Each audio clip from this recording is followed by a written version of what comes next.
आइए दोस्तों जानते हैं क्या होता है मॉनेटरी पॉलिसी और इससे रिलेटेड कुछ इम्पोर्टेंट एमसीक्यू है जो आपके एग्ज़ाम के लिए बहुत ही बेनिफिशियल रहेंगे। चलो आगे बढ़ते हैं। Question number first, what is the primary goal of monetary policy? Monetary policy जो आरबीआई बनाती है इसका प्राइमरी गोल क्या है? तो इसका करेक्ट आंसर होगा option number B, to maintain price stability and achieve full employment. देखिए, आरबीआई मॉनेटरी पॉलिसी बनाती है, उसका जो गोल है वो है कि मार्केट में प्राइस स्टेबिलिटी मेंटेन रखना ताकि मार्केट में एम्प्लॉयमेंट बढ़ता है। मार्केट में बहुत बार ऐसी सिचुएशन आती है जैसे कि इन्फ्लेशन की, डिफ्लेशन की। अब मार्केट में ना हाई लेवल इन्फ्लेशन अच्छा है ना डिफ्लेशन, तो इसको स्टेबल करना ये आरबीआई करती है थ्रू मॉनेटरी पॉलिसी। ठीक है। Question number second, which of the following is the tool of monetary policy? Monetary policy का इन चार ऑप्शन में से टूल कौन सा है? तो इसका करेक्ट आंसर होगा option number C, open market operation. देखिए, through monetary policy RBI open market operation में bond, security, other financial assets बेचती भी है और खरीदती है ताकि मनी सप्लाई मार्केट में स्टेबल रहे। Question number three, what action would the central bank take to implement a contractionary monetary policy?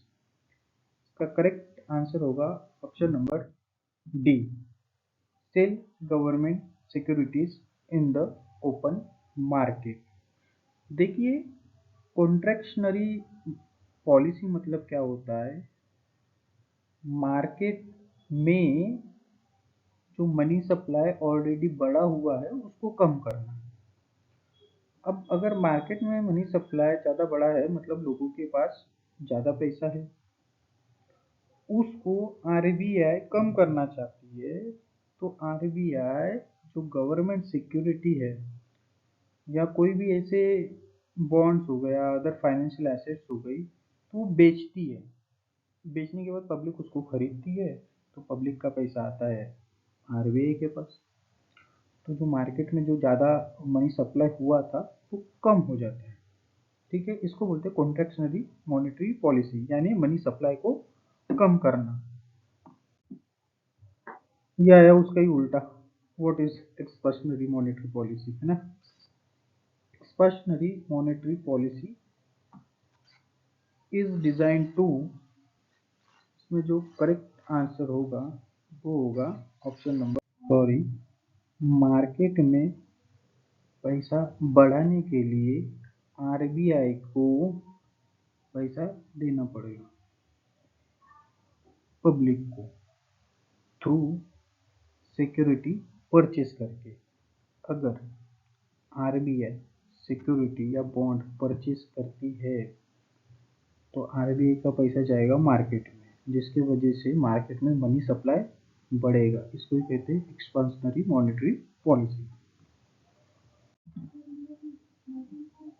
Question number 5, the interest rate at which commercial banks can borrow money from the central bank is known as. इसका correct answer होगा option number C, commercial bank loan लेती है RBI से। RBI जो rate charge करता है उसको बोलते हैं बैंक रेट। ये सिंपल है। Question number 6, if the central bank raises the reserve requirement, what is the likely effect on money supply? इसका करेक्ट आंसर होगा option number B, it will decrease the money supply. जब central bank reserve को बढ़ाती है उससे money supply market में कम होता है। इसका एग्जांपल लेते हैं। कमर्शियल बैंक के पास 100 रुपये है लोन देने के लिए कॉमन पब्लिक को, है ना। इसमें कोई भी आ सकता है, इंडिविजुअल, बिजनेसमैन, कोई भी आ सकता है। आरबीआई ने कमर्शियल बैंक को बोला कि 100 रुपये का लोन नहीं देना है, आपको इसमें से 60 रुपये रिजर्व रखना है। तो कमर्शियल बैंक बस 40 रुपये ही लोन दे पाएगी। तो इससे क्या होगा, मनी सप्लाई मार्केट में कम हो जाएगा। पहले कमर्शियल बैंक 100 रुपये दे सकती थी मार्केट में, अभी 40 रुपये दे पा रही है, बिकॉज आरबीआई ने रिजर्व बढ़ा दिया है। Question number 7, what is the term for a central bank's communication about its future monetary policy intention to influence the market expectation? इसका करेक्ट आंसर होगा ऑप्शन नंबर। तो इससे इन्वेस्टर को पता रहता है कि आगे भी रेट इतने ही रहने वाले हैं, तो वो फ्यूचर का वेट नहीं करते रहते हैं, वो इन्वेस्ट करना जारी रखते हैं, यानी कंटिन्यूस रखते हैं। इससे आरबीआई को फिर एक एक्सपेक्टेशन मिल जाता है कि हमें जो गाइडेंस दिया है उस हिसाब से अभी मार्केट में क्या होने वाला है। आइए question number 8, during a period of high inflation a central bank would most likely, इसका करेक्ट आंसर होगा option number D, implement a contractionary monetary policy. Contractionary monetary policy मतलब मार्केट में से मनी सप्लाई को कम करना। अगर हाई इन्फ्लेशन हो गया, हाई इन्फ्लेशन मतलब क्या है कि मार्केट में पैसा, मनी सप्लाई ज़्यादा हो गया, उसको कम करने की ज़रूरत है, तब आरबीआई कॉन्ट्रैक्शनरी मॉनेटरी पॉलिसी को इम्प्लीमेंट करती है ताकि मार्केट में से मनी सप्लाई को कम किया जाए।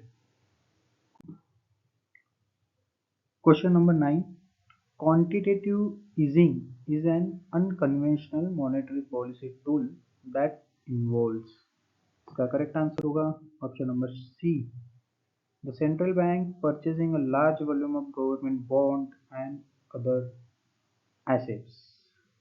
देखिए, क्वांटिटेटिव ईजिंग का मतलब होता है मार्केट में मनी सप्लाई को बढ़ा देना, कुछ ऐसी स्थिति बना देना जिसके वजह से लोगों के पास पैसा रहे।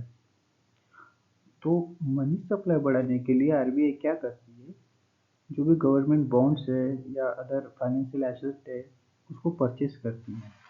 परचेस करने के बाद आरबीआई के पास जो पैसा था वो पब्लिक के पास चले जाता है, जिसकी वजह से मार्केट में मनी सप्लाई बढ़ता है। क्वेश्चन नंबर 10, देखिए हमारा लास्ट क्वेश्चन है, और आपको अगर वीडियो पसंद आ रही है तो प्लीज़ लाइक कीजिए। एक्चुअली ये जो एमसीक्यू है ये 10 ही है, लेकिन मैं हर एक क्वेश्चन पे एक्सप्लेनेशन प्रोवाइड करता हूँ, और अगर आप इसको ध्यान से सुनते हो तो आपके एग्ज़ाम में आने वाले मॉनेटरी पॉलिसी के क्वेश्चन में कोई भी आ जाए वो सॉल्व हो जाएगी, क्योंकि ये जो एक्सप्लेनेशन है, एक्सप्लेनेशन के थ्रू ही एक क्वेश्चन में 2-4 आंसर तो आपको मिल ही जाते हैं। और ये जो बेस्ट एमसीक्यू है ये किसी न किसी एग्ज़ाम में ऑलरेडी पूछे जा चुके हैं,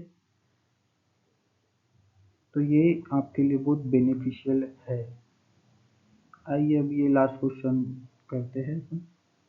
the liquidity trap is a situation where, तो इसका करेक्ट आंसर होगा ऑप्शन नंबर बी।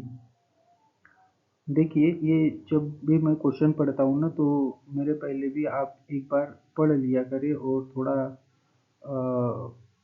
देख लीजिए करें कि क्या आंसर हो सकता है, क्योंकि इससे क्या होगा ना, रिकॉल होगा। अगर इस बार अभी यहाँ पे गड़बड़ हो भी गई, गलत हो भी गया, तो कम से कम एग्ज़ाम में तो सही होगा, लेकिन खुद से एक बार अटेम्प्ट करने की कोशिश ज़रूर कीजिए।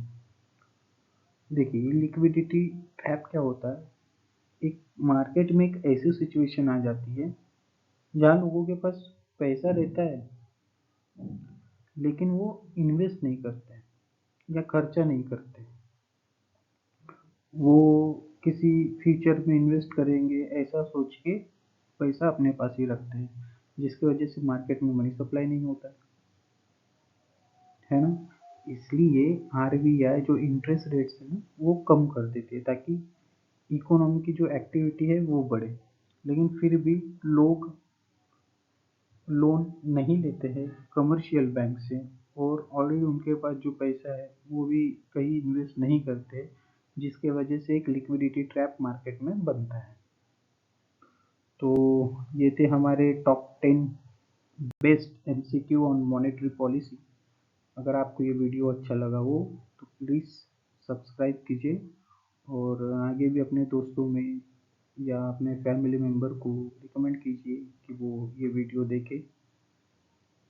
ठीक है, थैंक यू।